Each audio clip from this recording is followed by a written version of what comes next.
Mimi naona ule jamaa wa mitego ate akisema mimi ni mfanyikazi ya William Ruto anijui, na kama aliniona usiku anijui vizuri.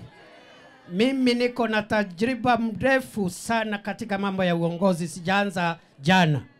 Siku ile alikuwa naiba chakula ya relief, mimi nilikuwa profesa wa university nafundisha.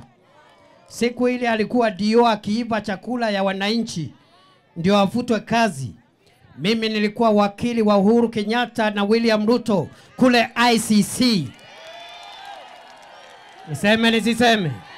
Niseme. Huyu mtu anaongea kama yeye ndiye ameumba hii dunia. Mimi ile kazi nimefanya hata wakati hakuwa anywhere in leadership. I have been in leadership. Na asikize, mimi nimekuwa senator miaka 10. Mimi nimekuwa deputy speaker wa Senate. Mimi nimekuwa majority leader wa Senate.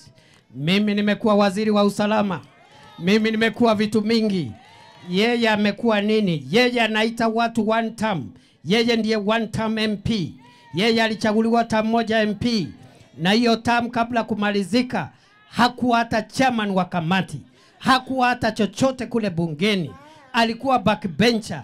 Mimi nimekuwa kiongozi wa wengi katika bunge la Senate. Yeye ni one term MP.